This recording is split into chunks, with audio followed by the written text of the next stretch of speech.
안녕하세요. 김 작가십니다. 오늘도 방문해 주셔서 감사합니다. 오늘의 이야기 그럼 시작하겠습니다. 피가 흘렀습니다. 새벽 닭이 울기도 전이었습니다. 나는 곳간 문을 열다가 발을 멈췄습니다. 문지방 아래 누군가 남긴 집신 한 짝, 지늘기 채 마르지 않은 채 나뒹굴고 있었습니다. 그 순간만 해도 나는 대수롭지 않게 여겼습니다.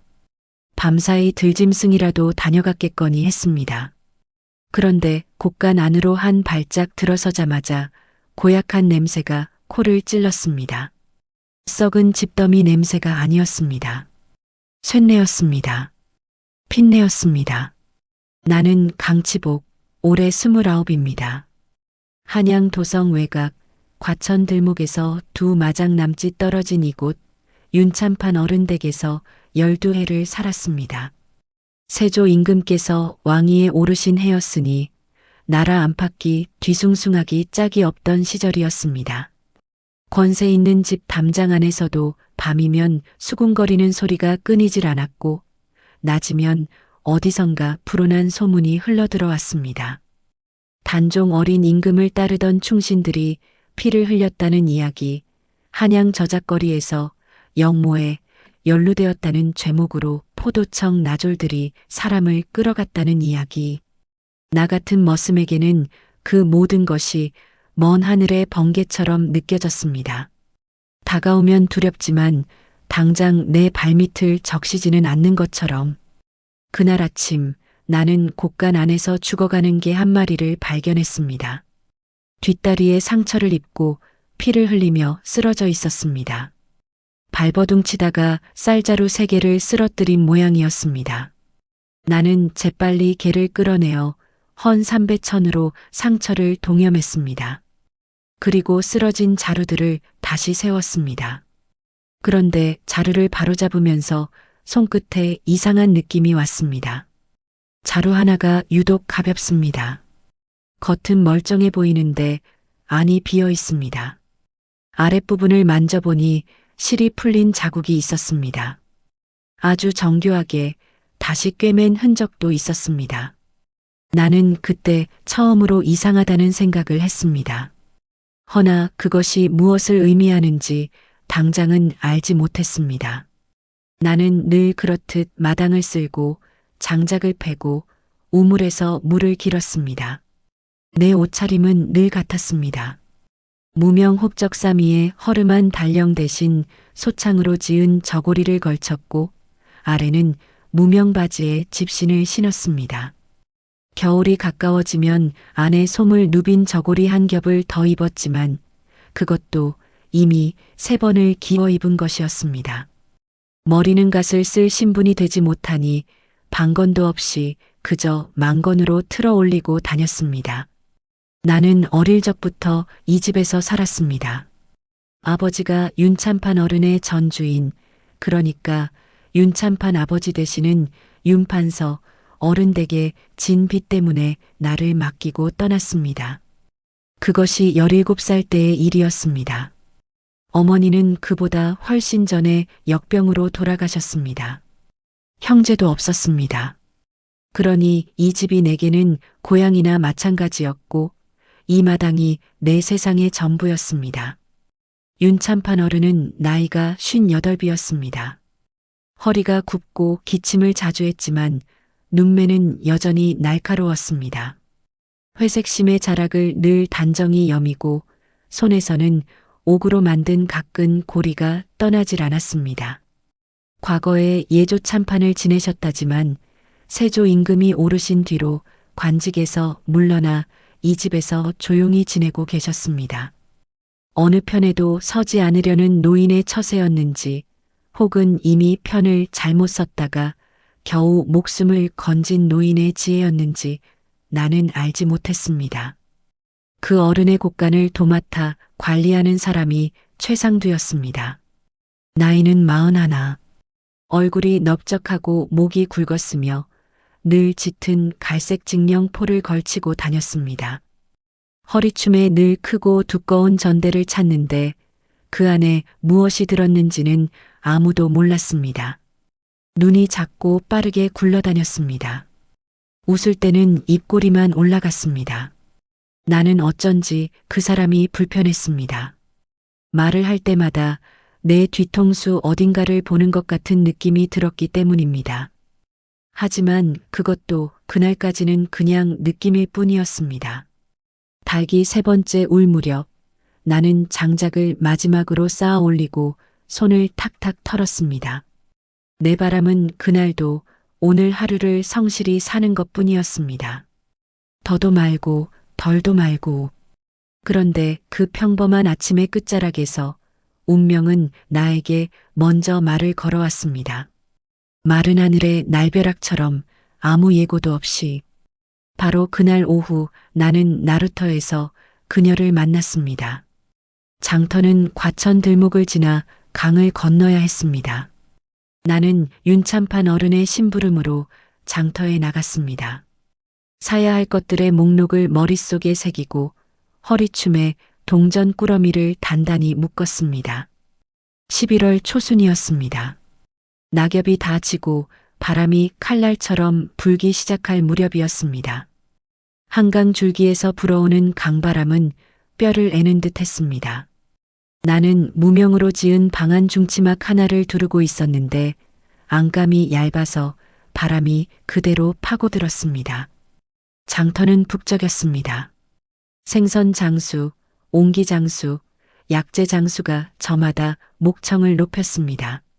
나는 필요한 것들을 차례차례 사고 길목의 국밥집에서 뼈다귀 해장국 한 그릇으로 시린 속을 달랬습니다. 그리고 돌아오는 길이었습니다. 나루터에 닿았을 때 나룻배는 막 강 건너편으로 떠나고 없었습니다.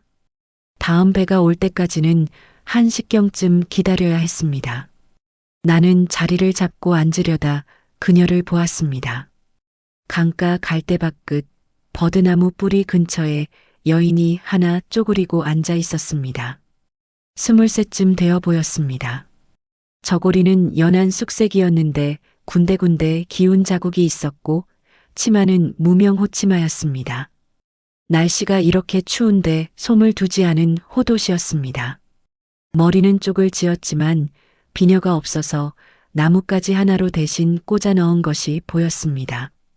얼굴은 창백했고 눈 아래가 푸르스름했습니다. 무릎 위에 손을 올려놓고 강물을 바라보는데 그 눈빛이 이상했습니다. 멀리 있는 것을 보는 눈빛이 아니었습니다. 아무것도 보지 않는 눈빛이었습니다. 나루터를 지나는 사람들은 그녀를 보고도 고개를 돌렸습니다. 떠돌이거나 거지거나 아니면 정신이 이상한 사람으로 여기는 듯 했습니다. 아이들이 손가락질을 하며 킥킥댔고 어미들은 아이들을 빨리 끌어갔습니다. 나는 처음에 그냥 지나치려 했습니다. 하지만 발이 멈췄습니다. 이유를 설명하기가 어렵습니다. 그냥 그 눈빛이 마음에 걸렸습니다. 아무것도 보지 않는 눈, 포기한 눈. 나는 그 눈빛을 알았습니다. 17살 아버지가 나를 두고 떠나던 날 나도 그런 눈을 하고 있었으리라 생각했기 때문입니다.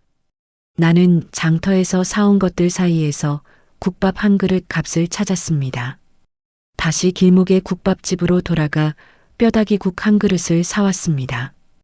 온기가 김으로 피어올랐습니다. 나는 그녀 앞에 쪼그리고 앉아 국 그릇을 내밀었습니다. 그녀는 처음에 받지 않았습니다. 눈빛이 내게로 왔습니다. 경계하는 눈이었습니다.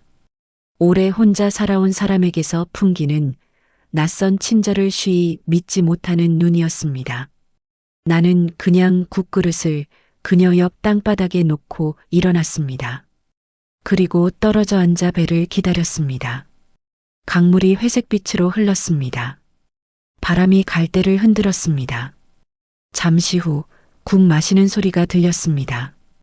그것으로 충분했습니다.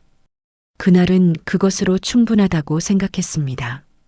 배가 왔고 나는 건너편으로 건너가다가 뒤를 돌아보았습니다. 그녀는 빈 국그릇을 두 손으로 감싸쥐고 있었습니다. 온기를 느끼는 듯이 국그릇 안에 남아있는 마지막 온기를 놓치지 않으려는 듯이 나는 그날 밤 이불을 뒤집어 쓰고 한참을 생각했습니다. 저 처녀는 오늘 밤 어디서 자는가? 이 추위에 저 옷치마 한 장으로 어떻게 버티는가? 나는 왜 그것이 신경 쓰이는가? 나는 왜 강을 건너와 버린 것인가? 다음 날 새벽 나는 일찌감치 장작을 패고 일을 마치자마자 다시 나루터로 갔습니다.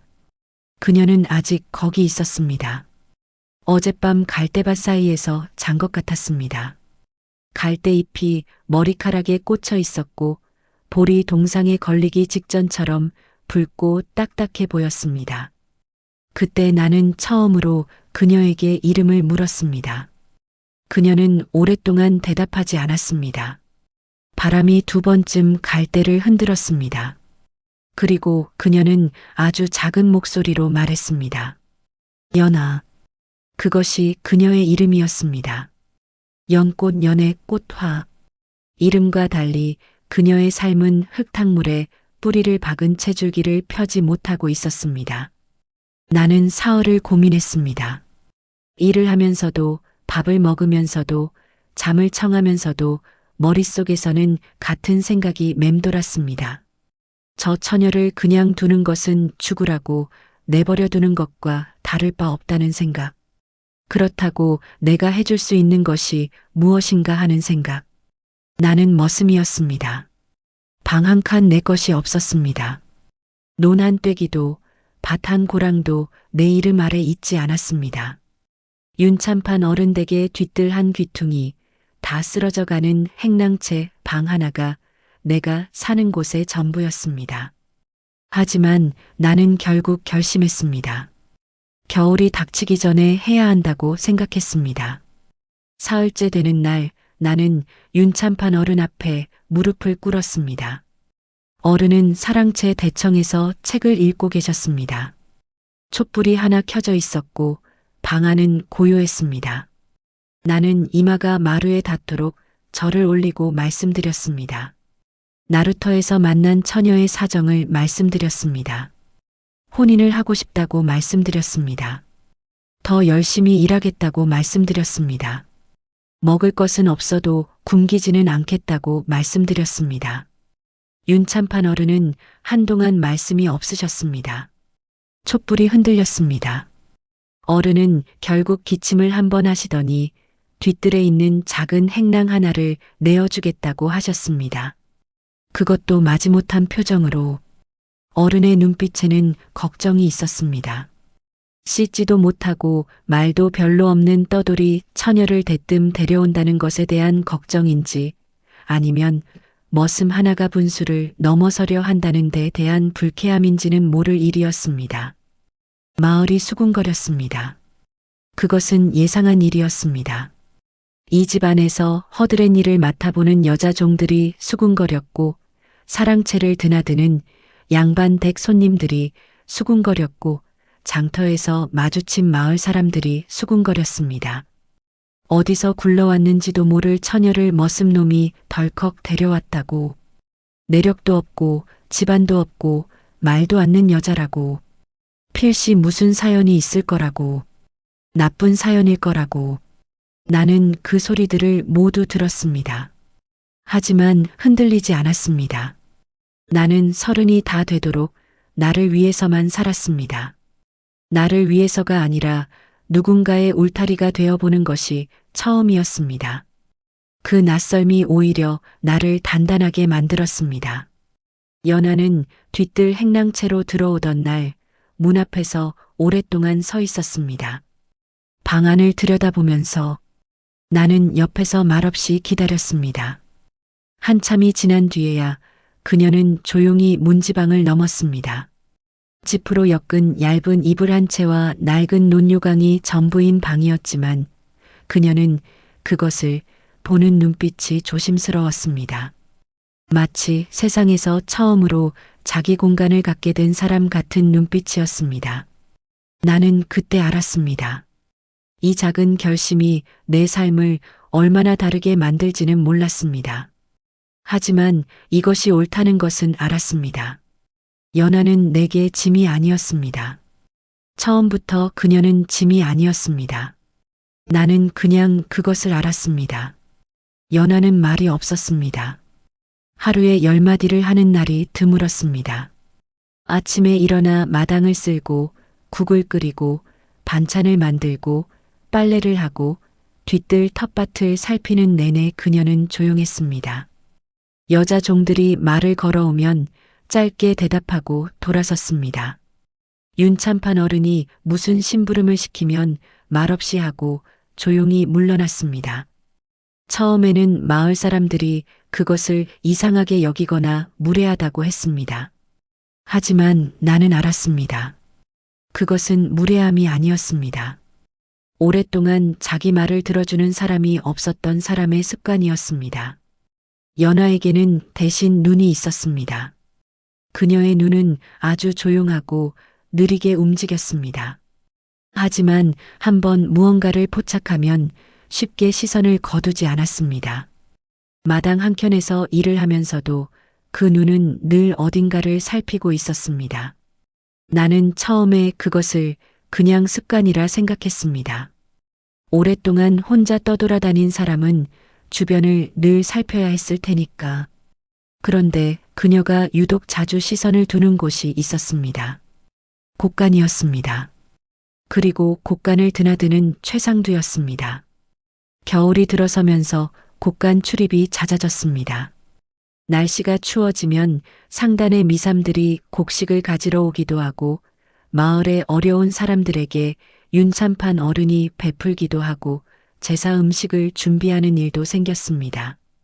최상두는 그 모든 것을 도맡아 처리했습니다. 그는 아침마다 곡간 문을 열고 저녁마다 잠그고 자루의 수를 확인하고 거래 장부에 붓으로 기록했습니다. 그런데 연하는 그 최상두의 걸음걸이를 유심히 보고 있었습니다. 이른 아침에 들어갈 때와 해가 진 뒤에 나올 때 그의 걸음이 달랐습니다. 들어갈 때는 어깨가 펴져 있었고 나올 때는 어깨가 약간 내려가 있었습니다. 허리춤에 찬 전대의 무게가 달라졌기 때문이었습니다. 나는 한참이 지난 뒤에야 연하가 그것을 눈치채고 있다는 사실을 알게 됩니다. 그녀는 아무 말도 하지 않았습니다. 표정 하나 변하지 않았습니다. 그냥 보았습니다. 그 조용하고 집요한 눈으로. 11월이 지나고 12월로 접어들면서 이상한 일이 하나 더 생겼습니다. 곡간에서 나온 짐꾼이 다른 쪽으로 가는 것을 연하가 보았습니다. 윤참판 어른댁 쪽이 아니라 과천 들목 넘어 낮은 마을 쪽으로. 그 마을에는 최상두와 어렸을 때부터 친하다는 성이 같은 친척 되는 이가 살고 있었습니다. 소문에는 작은 객주집을 하는 사람이었습니다.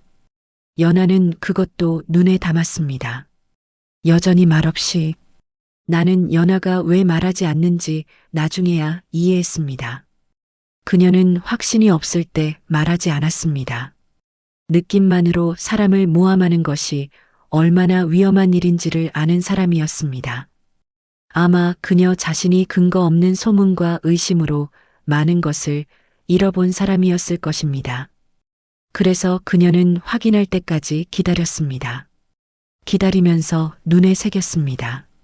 연하가 돌판을 가져온 것은 섣달 초였습니다. 마당 귀퉁이에 버려진 납작한 회색 돌이었습니다. 손바닥만 한 크기였습니다.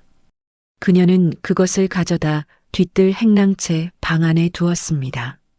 그리고 얇은 나뭇가지 끝을 날카롭게 다듬어 거기에 선을 긋기 시작했습니다. 나는 처음에 그것을 보고 무엇을 하는 것이냐고 물었습니다. 연하는 대답 대신 돌판을 기울여 보여주었습니다. 긴 선 하나, 그 옆에 점이 여러 개. 또 다른 긴 선, 그리고 날짜를 나타내는 것인지 짧은 선이 비스듬하게 그어져 있었습니다. 긴 선 하나는 쌀 한 가마였습니다. 점 하나는 한 마리였습니다. 그리고 날짜. 최상두가 곡간을 들어가고 나간 날짜, 그리고 그때마다 자루수가 어떻게 달라졌는지 연하는 그것을 매일 밤 기록했습니다. 낮에 눈으로 본 것을 밤에 선으로 남겼습니다. 돌판 위에 자리가 없어지면 다음날 아침 행주로 닦아내고 또 새로 그었습니다. 하지만 그 이전의 내용은 그녀의 머릿속에 남아 있었습니다. 나는 그때 연하가 숫자에 밝다는 것을 알았습니다. 그녀는 말로 설명하지 못했지만 수를 기억하고 비교하는 것을 놀랍도록 정확하게 해냈습니다. 어렸을 때 어디서 배웠는지는 물어봐도 말하지 않았습니다.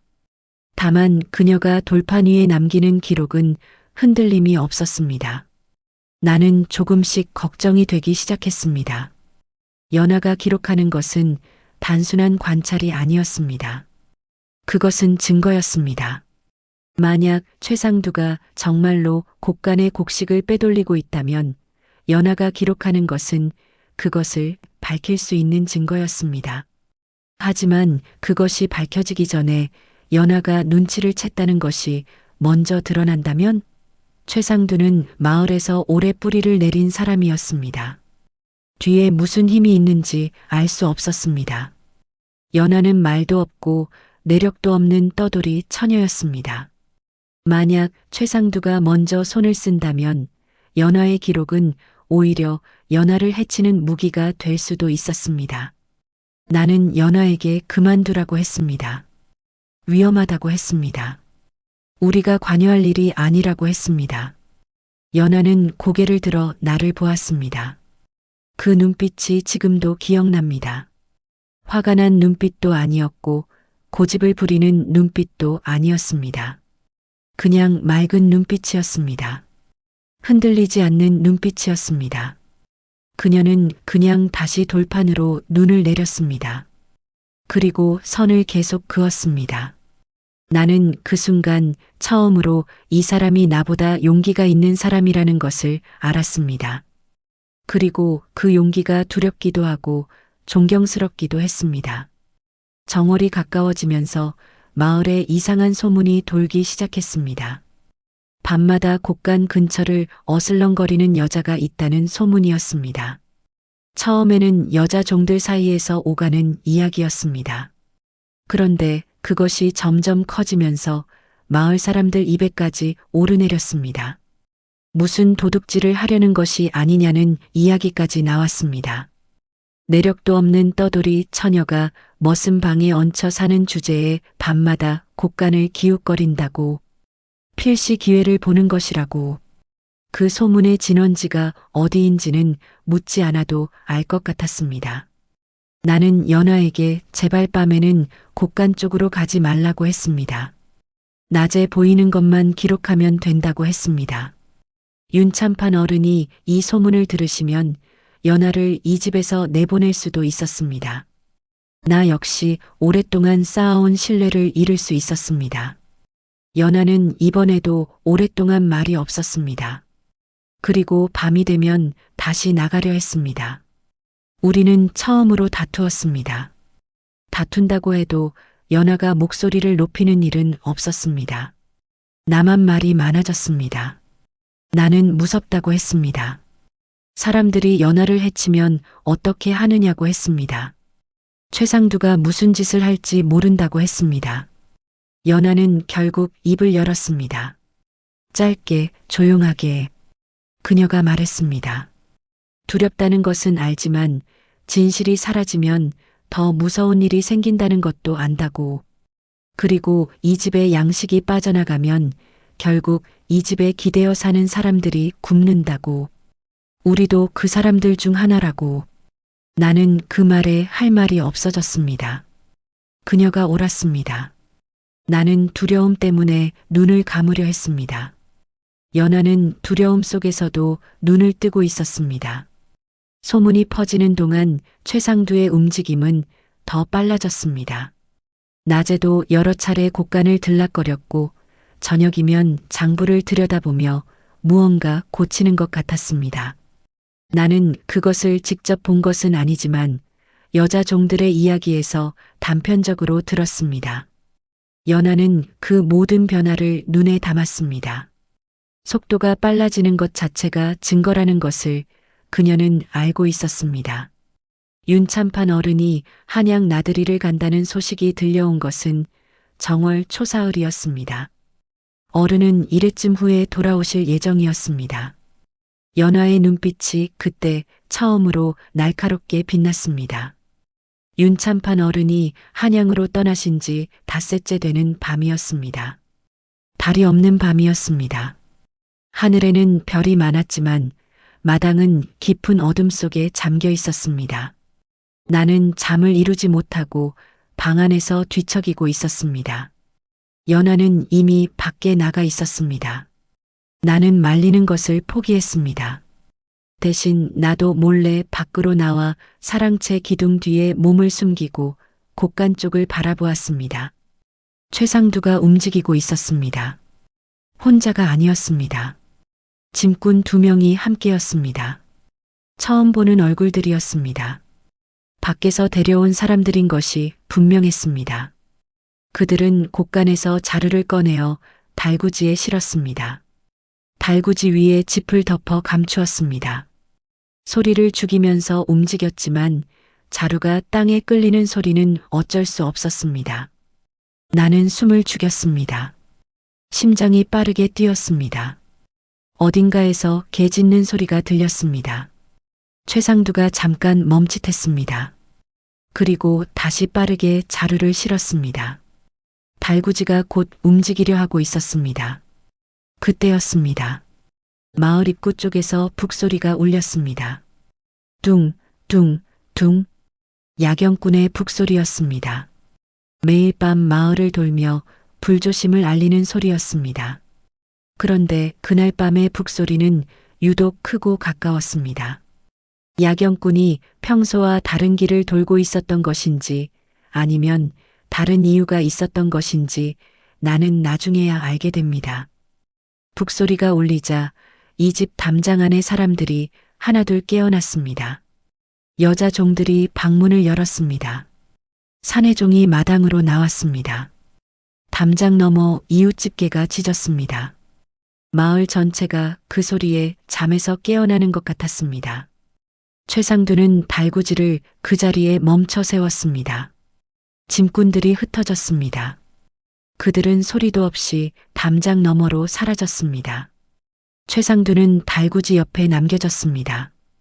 그 위에 지프로 덮인 자루들과 함께 연하는 그 자리에 없었습니다. 아니, 그녀는 분명히 어딘가에 있었지만 내 눈에는 보이지 않았습니다. 마치 밤의 그림자와 하나가 된 것처럼 사내종이 등불을 들고 달구지 쪽으로 다가갔습니다. 짚을 들춰보았습니다. 자루가 드러났습니다. 윤참판 어른댁 곳간에서 나온 자루들이었습니다. 자루마다 윤씨 가문의 인장이 붙어 있었습니다. 마당이 술렁였습니다. 최상두는 오해라고 했습니다. 날이 밝기 전에 미리 정리해두려 했을 뿐이라고 했습니다. 어른께서 내일 돌아오시니 미리 준비를 해두려던 것이라고 했습니다. 하지만 밤중에 외부인들과 함께 짚으로 덮어서 움직이는 자루를 설명하기에는 너무 궁색한 변명이었습니다. 날이 밝았습니다. 마당에는 어젯밤의 달구지가 그대로 서 있었습니다. 최상두는 안채 한켠에 앉아 있었습니다. 아무도 그를 가두거나 묶지는 않았지만 아무도 그를 풀어주지도 않았습니다. 사내종들이 번갈아 지켰습니다. 마을에서 나이 많은 어른들이 몇 분 오셨습니다. 윤참판 어른이 돌아오시기 전에 이 일을 어떻게 처리해야 하는지 의논하기 위해서였습니다. 최상두는 그때도 오해라고 말했습니다. 목소리가 커졌습니다. 손가락질을 했습니다. 누가 이런 상황을 만들었냐고 했습니다. 어딘가에서 자신을 모함하려는 자가 있다고 했습니다. 떠돌이 처녀가 이 집에 들어온 뒤로 이상한 일들이 생겼다고 했습니다. 그 처녀가 밤마다 곳간 주위를 배회했다고 했습니다. 무언가 꾸미고 있었던 것이 분명하다고 했습니다. 마당에 모인 사람들이 술렁였습니다. 말없는 떠돌이 처녀와 오래된 집 안사람 최상두. 누구의 말이 더 믿음직할지는 말하지 않아도 알 것 같은 분위기였습니다. 그때 연하가 앞으로 나섰습니다. 그녀는 손에 아무것도 들지 않았습니다. 그냥 마당 가운데로 걸어 나왔습니다. 그리고 바닥에 쪼그려 앉았습니다. 그리고 나뭇가지로 흙바닥에 그림을 그리기 시작했습니다. 처음에 사람들은 이해하지 못했습니다. 무엇을 하는 것인지 몰랐습니다. 선이 그어졌습니다. 날짜, 긴 선, 점, 그리고 또 날짜. 연하는 한 달치 곡간 입출고 기록을 땅 위에 펼쳤습니다. 들어온 것, 나간 것, 남아야 할 것, 그리고 어젯밤 달구지 위에 있던 자루의 수. 사람들은 점점 조용해졌습니다. 복례 할머니가 앞으로 나오셨습니다. 이 마을에서 가장 나이가 많은 어른이었습니다. 65의 나이에도 등이 꼿꼿하고 눈이 또렷한 분이었습니다. 흰 저고리에 검은 치마를 입으시고 집신을 신으셨습니다. 그녀는 연하의 그림을 오래 들여다보셨습니다. 그리고 말씀하셨습니다. 저 아이는 셈이 정확하다고. 복례 할머니는 젊은 시절에 장터에서 장사를 오래 하셨습니다. 숫자에 밝으신 분이었습니다. 그 어른이 연하의 기록을 보고 고개를 끄덕이셨습니다. 곡간을 직접 확인하기로 했습니다. 사내종이 곡간 문을 열었습니다. 자루를 하나씩 꺼내어 세웠습니다. 무게를 달아보았습니다. 연하가 땅바닥에 그린 숫자와 비교했습니다. 어젯밤 달구지 위에 있던 자루까지 합치면 맞아떨어졌습니다. 최상두가 얼굴이 하얗게 질렸습니다. 그는 처음에는 그래도 우겼습니다. 장부가 있다고 했습니다. 자신이 기록한 장부가 있다고. 하지만 그 장부를 가져왔을 때 복례 할머니가 연하의 땅바닥 기록과 대조했습니다. 장부에는 없는 날짜에 자루가 빠져나간 것이 드러났습니다. 장부가 조작되어 있었습니다. 마당이 완전히 조용해졌습니다.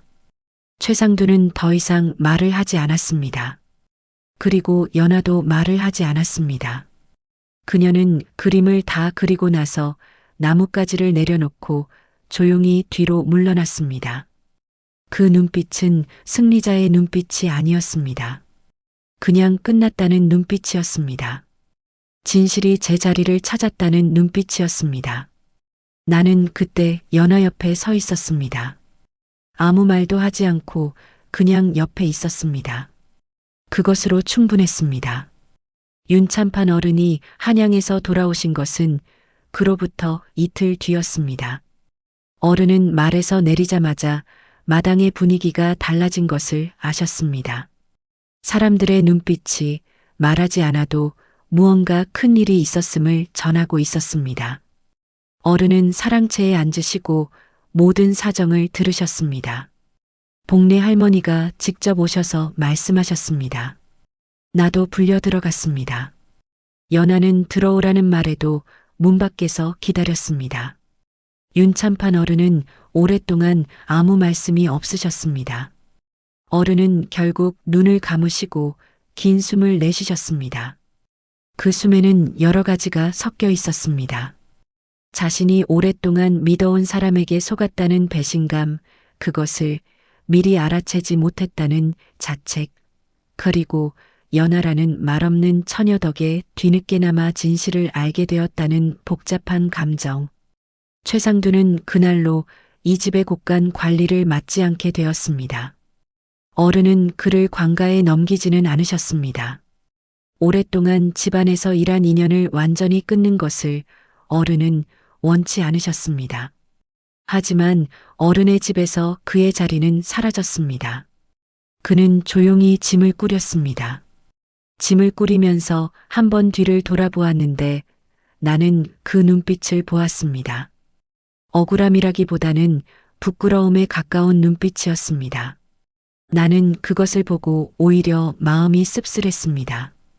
그가 나쁜 사람이기 이전에 욕심이 지나쳐서 길을 잘못 든 사람이라는 것을 알았기 때문입니다. 어른은 나를 다시 불러 앉히셨습니다. 그리고 오랫동안 나를 보셨습니다. 내가 이 집에서 12해를 살면서 어른이 그런 눈으로 나를 보신 것은 처음이었습니다. 사람을 제대로 보는 눈이었습니다. 어른은 내가 머슴의 신분에서 벗어나게 해주시겠다고 하셨습니다. 내가 그동안 쌓아온 성실함을 인정하신다고 하셨습니다. 그리고 작은 땅 한 떼기를 딸려주시겠다고 하셨습니다. 나는 이마가 마루에 닿도록 절을 올렸습니다. 목이 메었습니다. 그런데 그보다 더 나를 움직인 것은 연화에 관한 일이었습니다. 어른이 연화를 불러들이셨습니다. 연화는 문지방을 넘어들어와 조용히 앉았습니다. 어른은 연화에게 원하는 것이 있으면 말하라고 하셨습니다.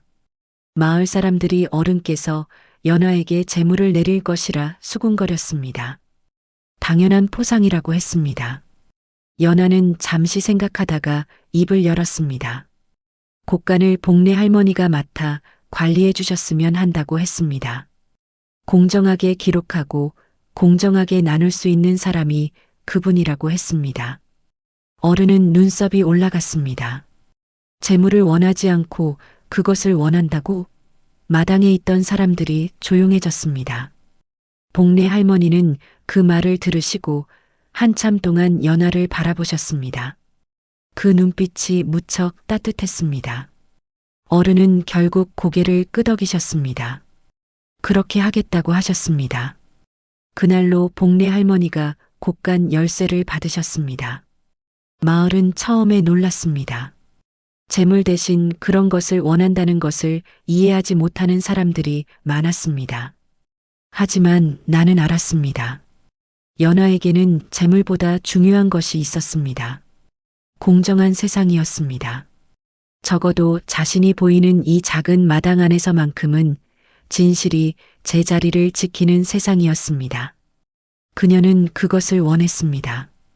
다른 아무것도 아니라 그것만을. 봄이 왔습니다. 정월에 눈이 녹고 2월에 바람이 부드러워지고 3월이 되자 뒤뜰 텃밭에 흙이 다시 살아났습니다. 나는 아침마다 밭을 일구었습니다. 무릎이 땅에 닿고 손이 흙 속으로 파고들 때 처음으로 이것이 내 땅이라는 느낌이 들었습니다. 아직 작은 땅이었습니다. 한 달 내내 일해도 겨우 몇 가마를 거둘 정도의 땅이었습니다. 하지만 그것이 내 이름 아래 있다는 것이 나를 처음으로 사람처럼 느끼게 했습니다.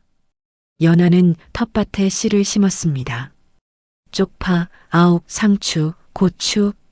손바닥만 한 땅에 조심스럽게 씨를 하나씩 내려놓는 그 손이 나는 자꾸 눈에 밟혔습니다. 나루터 갈대밭 끝에서 무릎을 감싸 쥐고 앉아있던 그 손이었습니다. 빈 국그릇을 두 손으로 감싸 쥐고 온기를 느끼던 그 손이었습니다. 이제 그 손이 씨를 심고 있었습니다. 마을 사람들이 바뀌었습니다. 모두가 바뀐 것은 아니었습니다.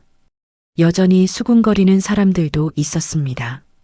하지만 예전처럼 노골적으로 무시하거나 손가락질을 하는 사람들은 줄었습니다.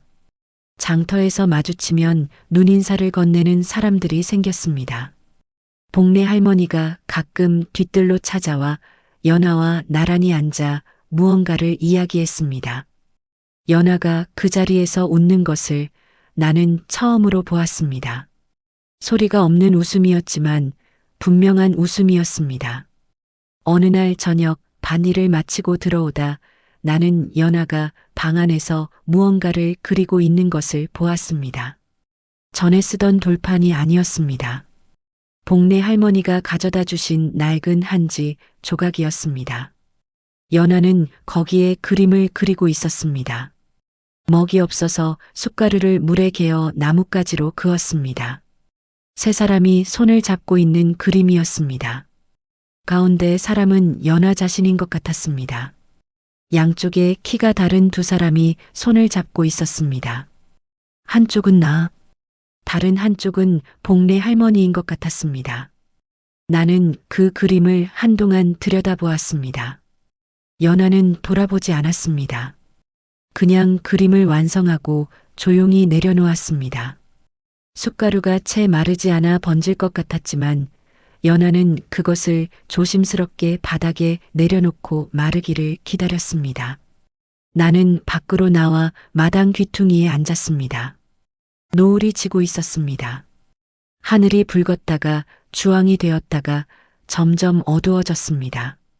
날이 저물면 별이 하나둘 뜰 것이었습니다. 달도 뜰 것이었습니다. 이 마당 위에, 이 땅 위에 달빛이 내려앉을 것이었습니다. 나는 그때 처음으로 진짜 부자가 된 것 같은 느낌을 받았습니다. 땅이 생겨서가 아니었습니다. 신분이 달라져서가 아니었습니다. 내가 가진 것을 생각했을 때 가장 먼저 떠오르는 것이 물건이나 재물이 아니라 사람이어서였습니다. 나루터에서 빈 국그릇을 두 손으로 감싸 쥐고 있던 그 사람. 말없이 돌판 위에 진실을 새기던 그 사람. 씨앗을 조심스럽게 흙 위에 내려놓는 그 손을 가진 그 사람. 내가 그날 나루터에서 건넨 것은 국 한 그릇이었습니다. 하지만 내가 받은 것은 그것보다 훨씬 컸습니다. 나는 오래 혼자였고 오래 아무것도 갖지 못한 사람이었습니다. 그런데 지금 이 마당에는 온기가 있었습니다. 밭에는 씨앗이 있었습니다. 방 안에는 그림이 있었습니다. 그리고 내 옆에는 연하가 있었습니다. 진짜 부자란 그런 것이었습니다. 달이 떴습니다. 달빛이 마당을 가득 채웠습니다. 연하가 방에서 나와 내 옆에 앉았습니다. 두 사람 다 말이 없었습니다. 그냥 나란히 달을 보았습니다. 바람이 불었습니다. 텃밭 씨앗들이 흙 속에서 잠들어 있었습니다. 내일 아침이면 다시 밭을 일굴 것입니다. 연하는 다시 씨앗을 내려놓을 것입니다. 복내 할머니는 곡간을 공정하게 관리하실 것입니다.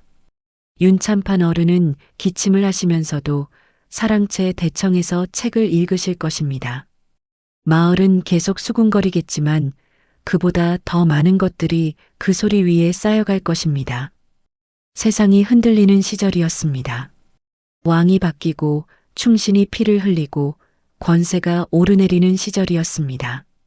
나 같은 사람에게 그 모든 것은 여전히 먼 하늘의 번개 같았습니다. 하지만 이제 나는 알았습니다. 세상이 크게 흔들릴 때 사람을 지키는 것은 권세도 재물도 아니라는 것을.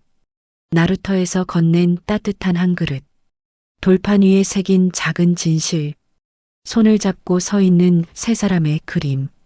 그런 것들이 사람을 지킵니다. 달빛 아래 나는 처음으로 두렵지 않았습니다. 긴 시간 시청해 주셔서 감사합니다. 구독과 좋아요는 다음 드라마를 제작하는데 큰 힘이 됩니다. 감사합니다.